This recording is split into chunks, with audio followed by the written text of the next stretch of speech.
Good afternoon, ladies and gentlemen. I'm Richard Morco. This is the Long Hill Report, and as usual, we have Gus Steeves with us Oh, well. to discuss issues of the day.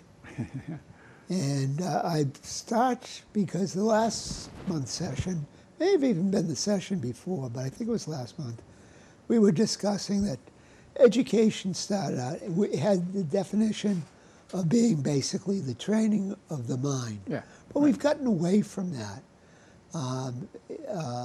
sadly so. I was at the humanities meeting last year in my college reunion, and they said, in the nation, the liberal arts are studied by 5%, but our college was ahead of the pack with 6%. And they were very serious about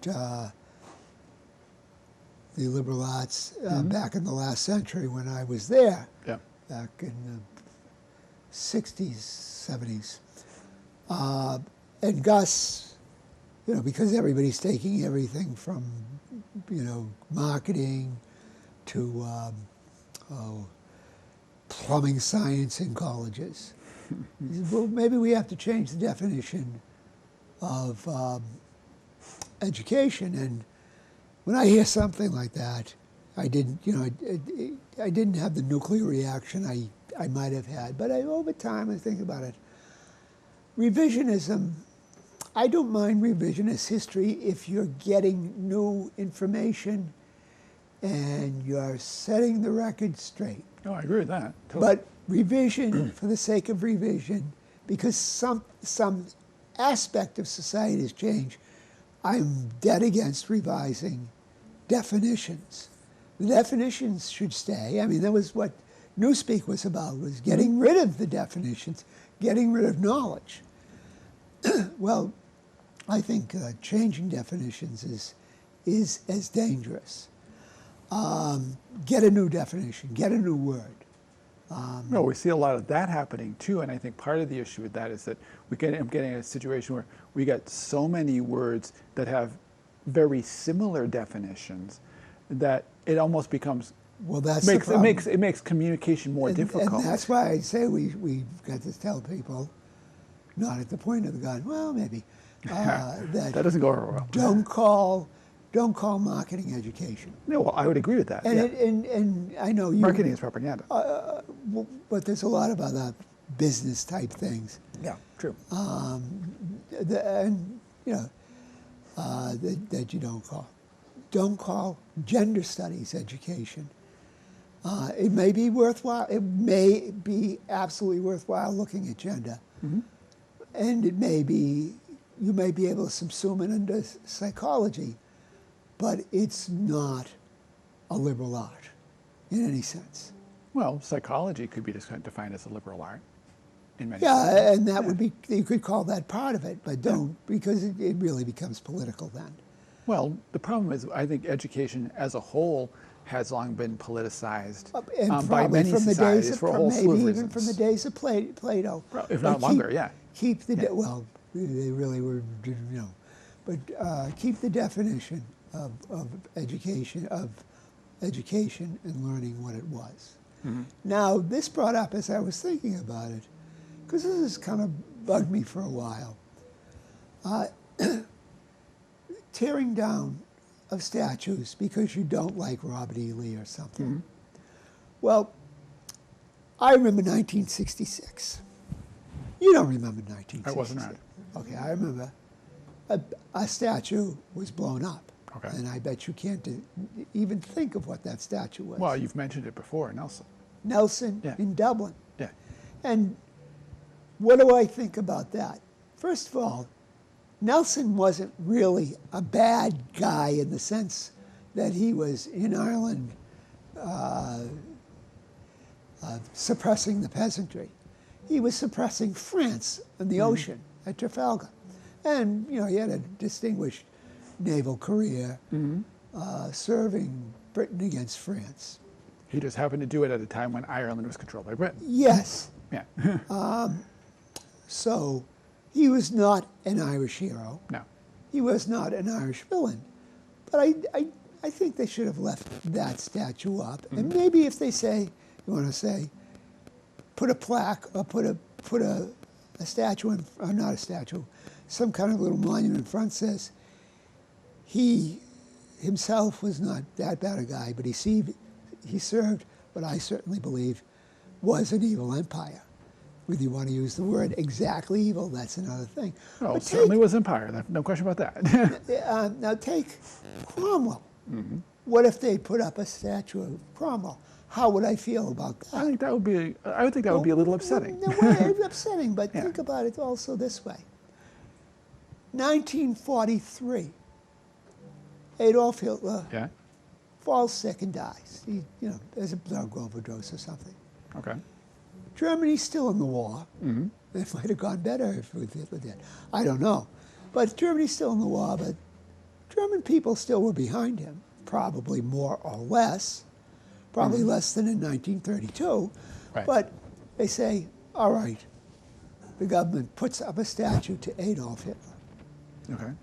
The denouement is the Allies win the war, and they take the German landmass. Right. What do you do with this Adolf Hitler statue? Put it in a historical museum, and try to explain what it represents and why, who he was and why, what he did and did not do, and try to tell the story as accurately and from as many sides as you can. I'm going somewhere else now. Okay. In Ireland, after the wars over King Charles, and they killed King Charles. Cromwell goes to Ireland, genocidally murders people. Oh yeah, absolutely does. And comes home, but England was in control of Ireland at that point. Right. They put up a statue to Cromwell. And Ireland gets its semi-independence with the Free State, as it did. What did they do with the Cromwell statue? This was a proto-Hitler. Basically, this was as evil a man as Hitler. Right. So, do you tear the statue down? At one time, I might have said that. I won't even, again, I'm not for moving a statue. I'm for putting up who the man was. Oh yeah, absolutely. That's what and I'm for putting up who the man was with Hitler. Right. I agree. And Robert E. Lee, and most of and certainly Jeb Stuart or Stonewall Jackson, these were not Hitler-like people. No. They were defending, certainly Robert E. Lee was not defending the institution of slavery. They were just defending what they saw as their lifestyle. I'm going to and get their states. Hold on. Stonewall Jackson was not for slavery. So what was he defending? He was defending his homeland. Yeah, exactly. That's what I said. And and his lifestyle was not based on slavery. Yeah. And there were generals and Southern statesmen who did own slaves. Right. And who had statues made. Do you tear them down? I would have at one time said, yeah, from the idea of tearing, because I didn't feel bad in 1966 about tearing down Nelson. I would say, I want history there. Yeah, I want agree. history there. I want it in black and white. I want it on our face. Put the little stone statue in front saying who these people were and who they were and what they were defending. Right. Don't tear it down. It is history. I agree. Let's stop being Orwellian. I agree. And this country and the people who tear down them, they might think they have the best intentions. They're Orwellianists. I shouldn't say they're newspeakists. They're 19, they're inksockists, whatever you want to call They take 1984 as an operator's manual, not a warning. Exactly. Yes. And some of them, and I agree with you. And they're in power in this country. The problem is we see that in multiple countries because we see exactly the same thing going on in former Soviet countries, former Soviet occupied countries right now with in reaction to the Ukraine war. There are Oh, a bunch of them are ripping down World War II monuments, Exactly. honoring the end of the war and the Soviet Exactly. And they victory don't there know. at the expense of the actual history. And other than the Ukraine, they're calling Putin a fascist. They're far more fascist than he is. Many of them are, and yeah. he probably isn't.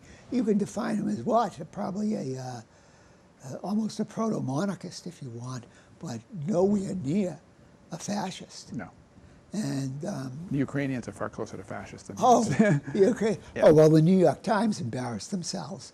They've been doing that quite well for the last couple of years. Well, when is a fascist not a fascist? Well, he's in Ukraine and he's wearing a swastika-like symbol. Apparently. Oh, yeah. Apparently. Yep. So that you had other things to bring up, so Well, go at it. talking about the idea of education, it made me think of, I've been thinking about this issue for a while now, is that we're starting to see something that I think is both bad for education and bad for knowledge in general, and that is the use of AI and things like ChatGPT and its clones that are being used in things like medical circumstances. It's starting to be used in like legal cases. It's starting to be used in a variety of other places where people are in schools they're routinely catching kids using them to write reports. I saw something about a particular professor who was actually grading reports using ChatGPT, claiming that he failed his entire class on the grounds that ChatGPT told him that he had written all those papers. I mean, ChatGPT and AI lies. It is not an honest system at all. And I don't understand why anybody would trust it. Well, It has a vested interest in not telling the truth because it literally makes stuff up.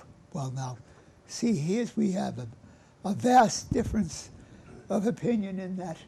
What is the best-selling genre of novel, well, I won't call it literature necessarily, but I don't want to get lynched. Best-selling genre of novel is romantic novels Yeah. geared to a female audience. Now, I want to get GPT chat or something to work for me to write female-oriented romantic novels. I will have a pseudonym, Alexandra Playfair or something, Okay. and I will make a fortune, and then I'll go back and be on your side to get rid of ChatGPT. Which is exactly the problem. That's exactly what's happening right now, is the people who are promoting the ChatGPT and AI in general are doing it because they're scam artists, not because they actually care about the benefits. Well, I wouldn't exactly. They see it as an opportunity to make a ton of money at our expense. I wouldn't exactly call myself in this case. But you're not modest. you're not one of the ones who's designing it. Well, These maybe people are not, designing but, it, and a lot of them are shifting over from cyber scams to this. Well, I'm just and then whatever I'm the just next trying to be scam an is. opportunist. I'm not denying that's pretty opportunistic, yes. But No, it's that would exactly, that would be a scam. it's exactly the kind of opportunism we don't need. Because that's the problem. I just want to tell the audience, I'm only joking. I'm not doing this. Good. However, That's good. there is a novel in the public domain that I'd love to see. I wish I could press a button and get a screenplay on. I'm not going to tell you what it is because I might write the screenplay. I think there are a lot of novels that the world would be good if screenplays could be instantly written, but not, if you wrote, this is in the public domain, and we used AI to write it, and be honest, don't claim anything. Well, I suppose the problem is I think that what we're seeing with AI is that it is being used, quite frankly, as capitalism usually does things, to get real people out of jobs. We're seeing issues with it in as far as issues writers for television and movies. We're starting to see it go after professors' jobs doing, for as I mentioned, for students who are writing papers, the professors who are grading their own papers. And as I mentioned just before the cameras went on, I saw something about a professor who failed all of his students because ChatGPT supposedly claimed that it wrote all of their papers when it didn't. There was another case I saw where a couple of lawyers got sanctioned by the court because they filed documents citing like 6 or 7 different cases that didn't exist. ChatGPT simply made them up. I mean, we've got ChatGPT is being used to do some medical diagnosing cases, and I wouldn't trust it to make medical decisions at all. It makes stuff up. I understand this. It'll make medical. I mean, it's talking about being used to craft medical records. It'll say you had cancer in 1945 and you've had it 19 times since then, and somehow you're still alive. I take your point, but it's a criminal enterprise. I take your point, but it's only at the beginning. That's the problem. It's only at the beginning. We got to stop it now. Hold on. The logic says it will get better at what it's doing, and it will get closer to perfection than your doctor. Now I don't believe that. I'd rather have an imperfect human doctor than a machine that is based on lies. Okay, I hear you, but because a human doctor actually reacts to a human being. These things are by definition sociopathic. They are at this point.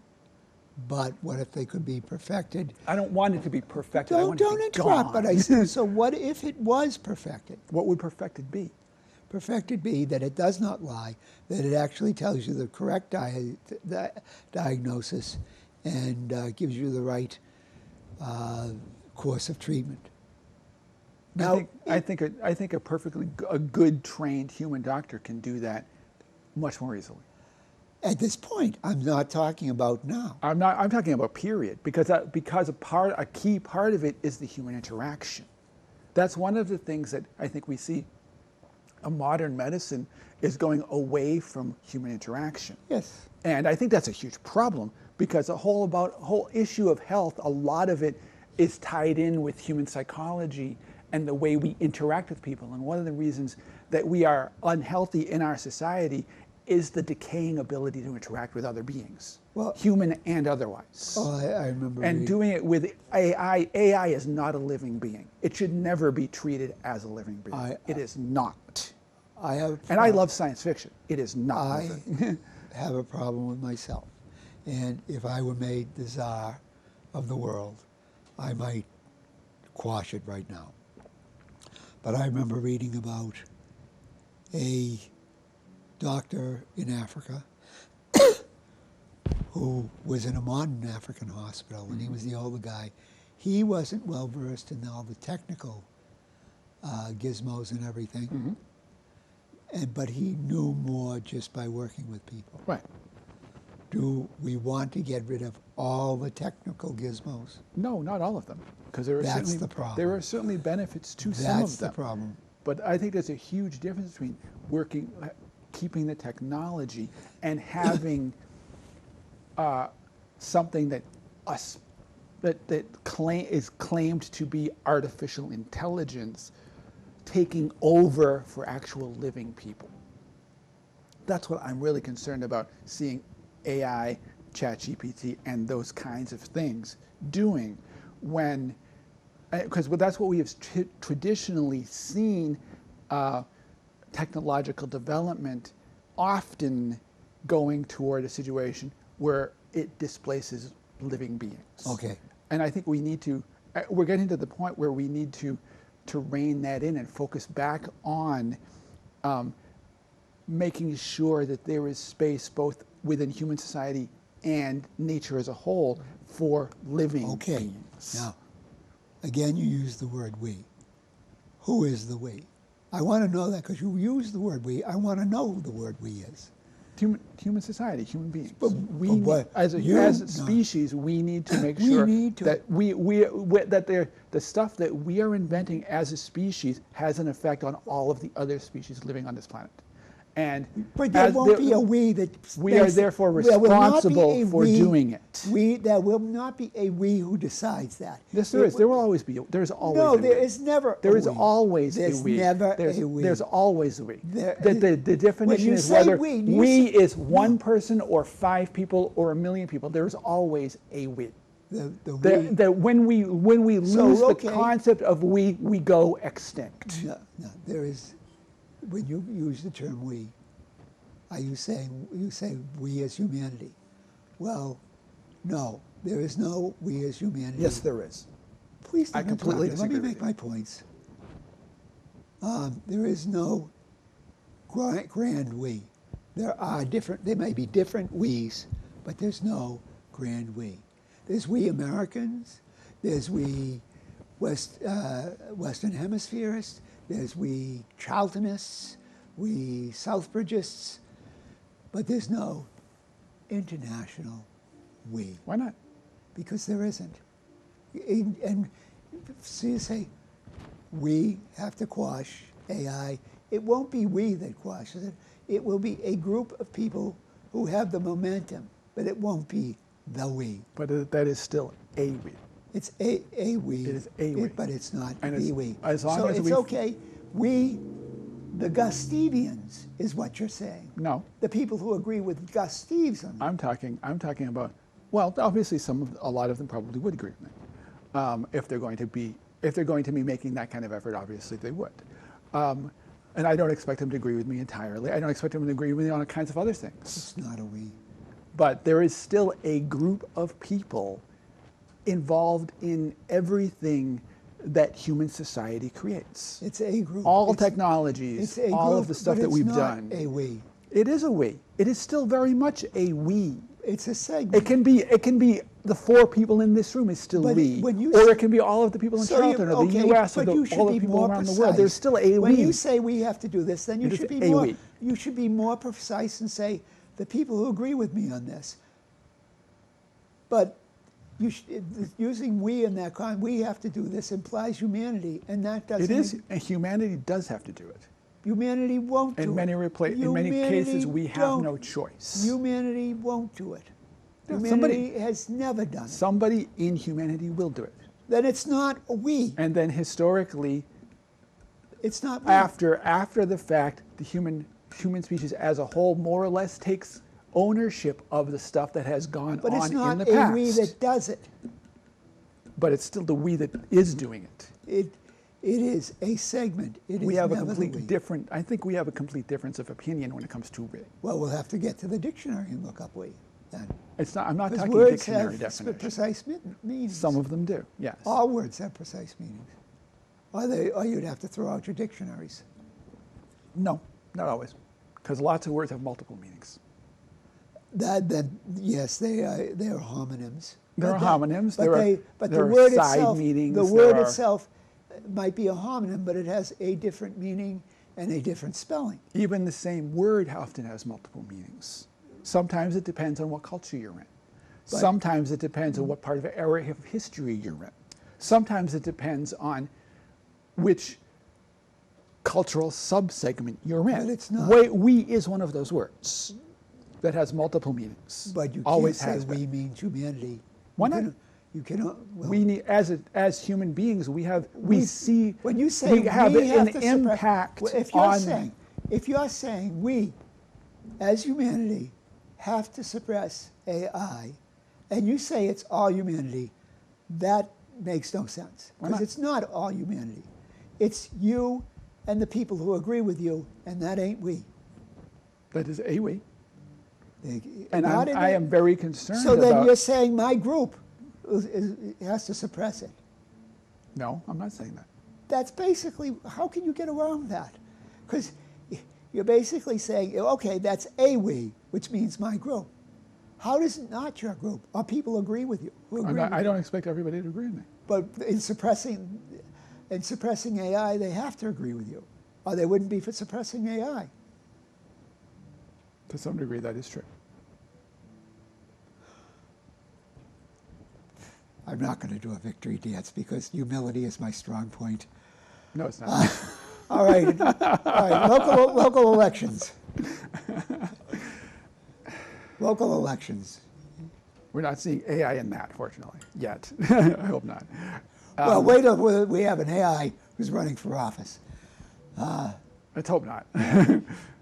You wanted to speak to local elections, and I want you to speak. Just to them. briefly, Well, I think it's one of those situations where it's it's always been one of the closest situations where anybody who gets involved in politics has the most opportunity to actually have an impact. And, and I mean, in Southbridge, our town's elections are next week, next Tuesday specifically. And, I think it's interesting that we have one of the biggest fields for town council in years. There's 8 candidates, although one did formally drop out, but he'll still be on the ballot. So it should be an interesting race. We'll see. Hopefully, it has a key turnout, enough of a turnout to really. I hope it gets beyond 10-15%. Historically, town elections have not, but it would be really nice to see a large percentage of the population show up and vote. And I think one of the perfect examples of why it's so important to get out there was shown by the most recent Oxford elections, where they had their moderator race was decided literally by 5 votes. And it was close enough that they took it back to recount. And they didn't. The recount didn't change any of the tallies, which is fine. It showed the people in that town can count. Huh? It showed that people in that town can count. Which is good. Yes, nothing changed, which is fine. I mean, that's what the recount is for, to determine if anything changes. But it's just a perfect situation of where, at no other level of government can you have key issues decided by a handful of votes. Which is why I think we have a vested interest as communities to encourage public participation in local democracy, local elections. Remember that although the ballot is not the only way to participate in democracy, and actually getting involved in these town boards and commissions and town meetings, and depending on how your town is structured slightly, there's always a place for somebody's skills and talents to be tapped in the community and get involved in ways that could be really beneficial. We don't, as speaking as somebody who's been in town government for town council for 9 years now, and I was in a couple of town boards before then, and I intend to continue to be when I get off the council. It's a situation where we have so many vacancies on town boards and commissions, and we really need to have people step forward and participate and throw their thoughts and ideas and inspirations in the ring that the people who are currently involved may not even have a chance to hear from other ones, and that could really make a difference in how towns do things and creativity of ways solving problems and things like that. That there's always a need for new ways to do things. One can point out that, or suggest, I'm not going to say I believe this is absolutely true, that the lack of participation implies some satisfaction. You get angry, Sometimes. you vote. But I will agree with you absolutely that the more people come forward and the more people participate and have ideas and can be judged, and not just for the ideas, because just judged as they go before people. Are these people of any wisdom or common sense? That's kind of, the more that people come forward, the better to see that they can be judged that way. Right. So I support, very much so, the idea that people will be in your town elections, and how many forums have there been? We had one town council forum. It's been running for almost a month now. For the newspaper, I interviewed all of the candidates. I did something on our ballot question for the current paper that just came out today, because we also have a ballot question. It's a non-binding one on whether or not the town should basically kiss the receivership goodbye, which, being non-binding, unfortunately, the way the law is written, it might send a message, but it'll be kind of difficult to actually make it, to turn it into an actual change. Now, is this the educational issue? Yes, our school system. Do you think that should be removed? I think the way it's been going for the last, I mean, we've been in receivership for 7 years. Holyoke's been in it for like 10. Lawrence has been in it for 12 or 13. None of them have gotten out of receivership. Part of the problem is the fact that the way, although the law sets up criteria to get into it, it never really set criteria to get out of it. So we're kind of stuck in this half-run school system situation for all of these towns. And there's currently the Thrive Act that's in front of the legislature. It needs some help because there's some issues with it. But one of the key elements of it would end receivership and require towns, it would give a year period for towns to take over their schools again.